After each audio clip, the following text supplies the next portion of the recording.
That's how it'll be in 2027. The woke mob will come to your house, they'll make you your dog, borfing they call it.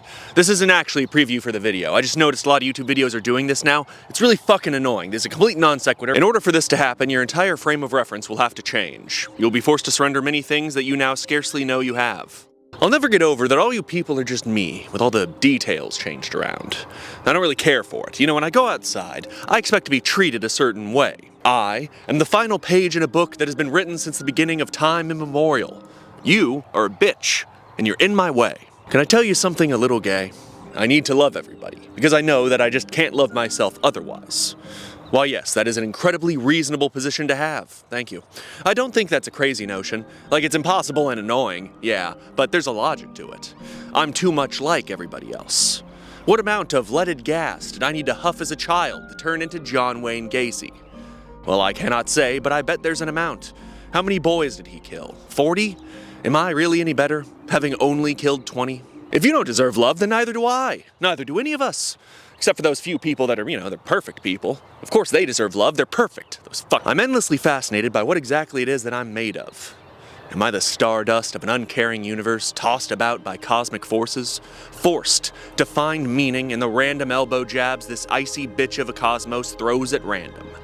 Or am I the carefully crafted work of something, or everything, beyond me and all of us here? What if there is a plan, and I just can't see it?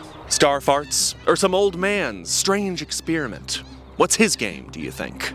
Hell, maybe I'm some third thing. Is that what non-binary means? I never asked because I thought asking might get me fired, and I never Googled it because I figured the answer was annoying. All I know is I'm gay, I'm racist, and I'm fucking terrified of everything all the time. We obsess over violence, we write stories about how violence changes us, but at the end of the day, it's just a tool that some people use to get what they want. And the people that use it as a tool, well, they tend to want a lot. Yes, I have, astride my proud steed, lain waste to numerous kingdoms. I have slaughtered their men, enslaved their children, and taken their women as my wives. My harem now numbers in the hundreds. But could it be that I have too much love to give? I want a bigger harem, quieter, bustier, prettier. These ones, they're a little screamy for my taste. I want your shit. I'm gonna kill you and I'm gonna take it. I'm doing this because I'm stronger than you. You can't stop me.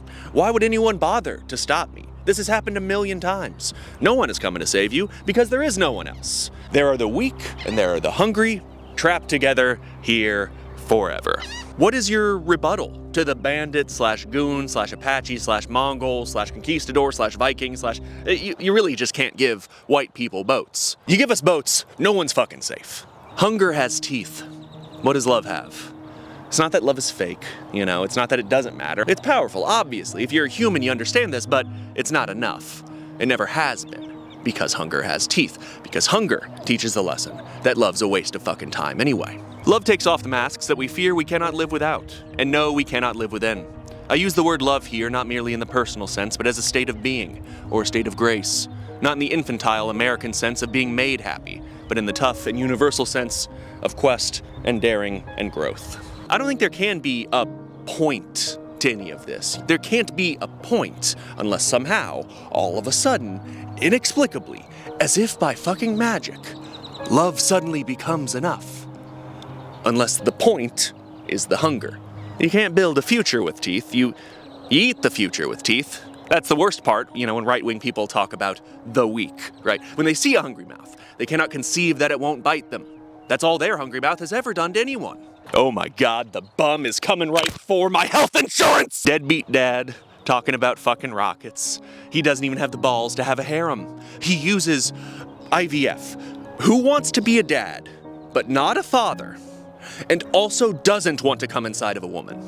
What sort of a deranged freak is this mutant supposed to be, who could love this man, who, he isn't even evil in a way that I can understand? It demands great spiritual resilience not to hate the hater whose foot is on your neck, and an even greater miracle of perception and charity not to teach your child to hate. Let me tell you, it is a pain in the ass moving to a new place. You gotta rent a truck and eat gas station hot dogs and think about your life choices, and then finally, at the end, you're in a place that isn't yours. These walls. They are strange and confusing, and they are not mine. Oh, thank God. It came in. My Corvette calendar. Oh yes, it has reinforced my sense of self. I just love Corvettes. The lines of them, they tickle my brain. My humanity is restored. I'm real again.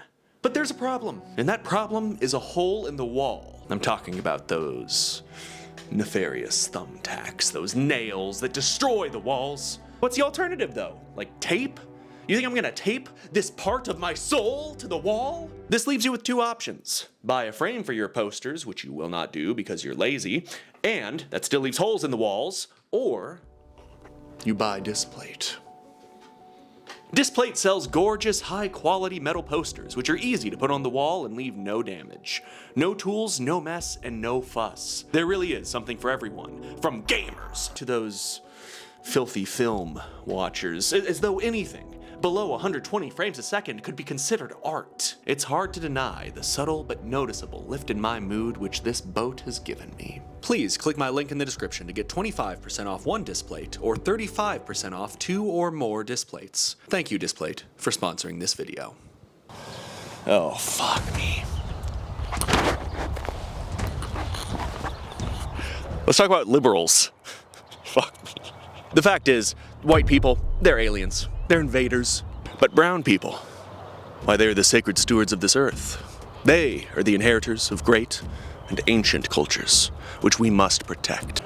We are all the sacred stewards of the earth, with great and ancient culture that came free with your human life. As far as this nation is concerned, we are all the bastard children of broken empires. We are, by necessity, all in this together. Unless the point is the hunger, then get the fuck out of my way. I don't give a fuck about your ancient-ass culture, whatever gay bullshit you just made up. I'm here to fucking eat! We are leaving what I first thought to be a hilarious cultural moment. Hilarious, but fundamentally harmless. An algorithmically induced dream, which would last only until we finally stirred.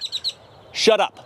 For a few years, I would have to hear about black girl magic. Black girl magic! Or, that awful, stupid historical lie that they would make maps to freedom in their hair during slavery. I know African Americans specifically have been given a complex about their hair. I'm sorry about that. I'm assuming this historical lie is a symptom of that. You expect me to not laugh at this rhetoric. And I'm not even laughing in a mean-spirited way. It's just funny. You're saying funny things to me. Black girl magic! For some, though, this was not funny at all. This time was the height of sin, an aggressive and unwarranted war upon the white man. How dare you disparage white men? I'll have you know that me and my garage refrigerator do not care for your rhetoric one bit. When my dog is done licking my entire fucking face, I will have some words for you. I thought it was mostly funny and a little sad because it did speak to something real. Everything's gotta be a little funny. That's how my brains stay in the container. But what if this past decade has not been funny? Well, it has been. But what if it was also dangerous? What if this bizarre corporate non-ideology dealt irreversible damage to any and all social issues it touched upon? I laughed at the rhetoric. I thought what was beneath it was, real and sincere, and it was just being expressed poorly. Most people don't think about what is beneath the actual rhetoric. I really mean that there was no love in the church. It was a mask for hatred and self-hatred and despair. We allowed Beyonce to say, "Racism said I can't be a country star." And we pretended that not only meant something, it meant something real and it was powerful. If you let the feed you, if you just receive whatever they give you, you may begin to assume that any art or writing about race is actually fucking horrible, condescending garbage, made for babies by the Disney Corporation. That is what was pushed. That's what it's been like for 10 fucking years. That is what goes viral.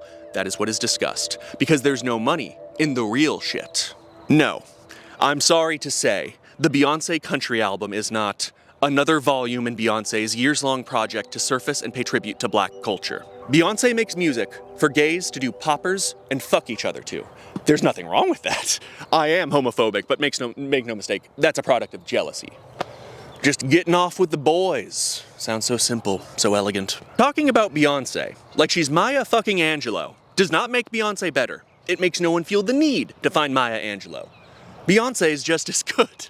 I know why the caged bird sings is one of the best sentences ever written in the English language. Like, I know why the caged bird sings. That's not a sentence a person writes. That's a sentence an angel says. It just pops down to earth and it just says it and it fixes your cognitive fucking defect and then it's gone. Did Maya Angelou have black girl magic? Anyone that needs to watch this video isn't gonna watch it, but what the fuck else am I gonna do? This summer is gonna be a fucking nightmare. And God gave Noah the rainbow sign. No more water the fire next time. This video is happening for 2 reasons. Number 1, a friend of mine watched Eraserhead. I've known him for years. He called it woke. Number 2, I read some beautiful essays by a beautiful man. So, Eraserhead, it's woke. I'm sorry to be the one to tell you. So the reason he said that is...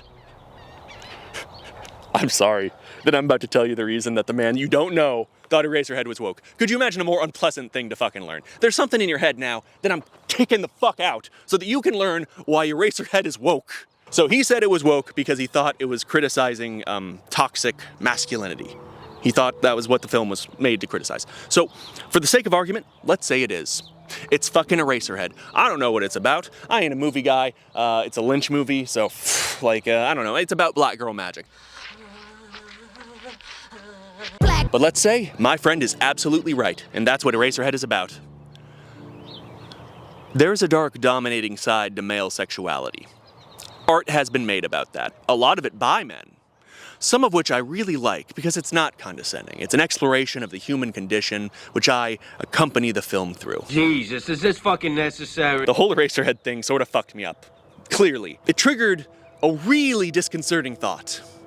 Woke shit and anti-woke shit, whatever, they're defined, to me, by being mean-spirited and shallow critiques of contemporary social issues which deserve and need depth and nuance. You know that old soundbite? It's sort of gone now. I don't hear it much anymore, but you couldn't make Blazing Saddles today. That is absolutely true. You're correct. You couldn't make Blazing Saddles today. Blazing Saddles, if it was made now, would be about trans helicopter cowboys. It would be produced by the Daily Wire. It would be really fucking mean and not funny because the culture war stuff wants to be mean. It doesn't want to be funny. It doesn't want to entertain you. I'm not saying both sides are the same. They're obviously not. And I don't want to play that game. What I'm saying is that both sides do have the same method of propaganda. Shut. I won't hear it. It comes in the form of memes and content. And it is super fucking annoying. We talk about the right side of history. As someone that loves history, I gotta tell you, there isn't one. Every new generation reaches new conclusions on the questions that we all ask throughout our entire lives. My problem with my own generation's answers to these questions is that I think they are algorithmically generated. We are reaching, I believe, inhuman conclusions on what human life means on both an individual and societal level. The machines don't want to help you. They want you to keep looking. I've said it before, we're already controlled by AI, like Skynet already won. It's fucking embarrassing. We were broken by Nick Fuentes' tweets. Tariq Nasneed feed talking about buck breaking. It'll be in textbooks. Alright, now you're probably wondering what the fucking point of this video is. Well, it has 2 reasons for existing, and consequently 2 purposes. Number 1, I'm asking you to please read The Fire Next Time by James Baldwin. Number 2, I am no longer asking. Have you ever picked up a classic book and there's some introduction by some no-name fuckface at the beginning, talking about, ooh, how important this classic is, and how good it is that you bought it? Well, thank you, long-winded, unnecessary introduction. I had no idea this Don Quixote son of a bitch was such a big shot. This is the lowbrow internet shitpost version of that. I guess it's just a thing I make now, an internet dipshit's guide to real books that will teach you how to be human. The indigenous gamers of this channel will be clothed and taught the ways of civilization, or else. Here's the problem. It's both woke and a little problematic. I said yikes. This is not a good look. Many a time. This is because the book constitutes the worldview of a sensitive and thoughtful man during violent and difficult times. It is a thoughtful book which certainly contains thoughts you won't agree with. But I can promise one thing. It is filled with black girl magic. Y'all stopped using that phrase. I won't let you forget it. What is white man magic? The ability to conjure a lifted truck by sacrificing your credit score? This is the problem with those stupid introductions to all those classic books. The fact is, I'm wasting your time. The classic stands on its own. The classic is the whole reason any of this matters in the first place. And yet the introduction has to exist. Because maybe, just maybe, it doesn't stand on its own anymore. Maybe 1984 is a fucking meme. Maybe stoicism is just this aesthetic you drape your fucking Twitter in. Maybe The Fire Next Time is woke. It's woke. I've become libtarded. Oh no, who could have thought it could happen to me? I cannot let time do that to this book. It was banned in Arizona schools. I don't think that people can read in Arizona anyway. but I need you to read it. If you're in Arizona, have an adult read it for you. Maybe, just maybe, it'll change the way you think. Maybe the way you think is actually sort of fucked and wrong right now. Did that ever occur to you? So you're gonna read it, right? No? Okay, fine. You don't want to read 100 pages about a sad civil rights leader, a gay and black man in the 60s, coping with the life that he was unfortunately made to live through. Okay, you want me to sell it? I can sell it. It talks about YAKUB. And yeah, it's pretty fucking funny. The Fire Next Time deals not only with racism and pulls no punches about it, but also criticizes the militant movements of the time in which it was written, such as the Nation of Islam, the militant black faith which is the source of the peculiar myth of YAKUB. At this point, I guess most people know YAKUB, but describing YAKUB, you know, that is always the fun. This might be the last time I ever get to do it. YAKUB was a black child mocked by the other children for his massive 5-head. YAKUB, utilizing his knowledge of genetics and the discipline of tricknology, the science of tricks, would create the white race. Hijinks ensue. James Baldwin had dinner with the Nation of Islam's then leader, Elijah Muhammad. The two discussed many heavy subjects, as you could imagine, rarely agreed. Baldwin, despite being a very Christian man, absolutely understood the appeal of the Muslim group. When presented with an argument that was, yeah, sort of fucking hilarious, black girl magic, he treated the subject with shocking tact. He can see where the lie comes from. He was a way better person than me in every way imaginable, and I'm in a bad mood, so I'm not going to do the same. The universe, which is not merely the stars and the moon and the planets, flowers, grass, and trees, but other people, has evolved no terms for your existence, has made no room for you. And if love will not swing wide the gates, no other power will or can. And if one despairs, as who has not, of human love, God's love alone is left. But God, and I felt this even then, so long ago, on that tremendous church floor unwillingly, is white. Is it not the saddest shit you ever heard? Baldwin, he doesn't just throw in a bunch of buzzwords and catchphrases. He contrasts the buzzwords and catchphrases, how shallow and weak they are compared to his actual lived experience. James Baldwin, to paraphrase Hemingway, sat down at a typewriter and bled. Beyonce does not bleed. Unless Becky with the good hair deems it so. They turned your social movement into a marketing campaign. And when people pointed that out to you, you said you loved the marketing campaign. I don't give a fuck if you think I'm racist. You lost. Call me whatever you want. Like, what is important is that now I have to deal with all this shit you made. And I can only find consolation in the fact that you have to deal with it too. But I find no consolation in that. Because you're too much like me. I want to pin this on something. I mean, it's like I've always been walking around with some fucking problem. I'm missing something.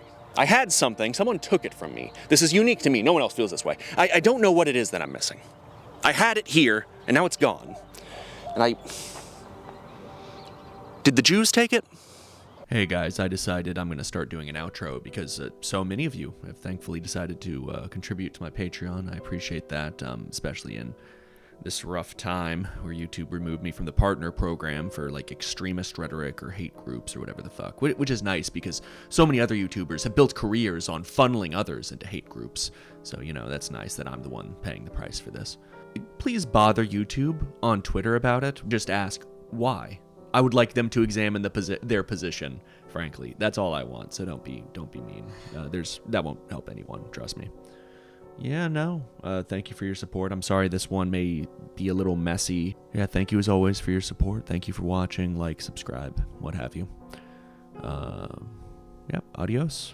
Thank you again.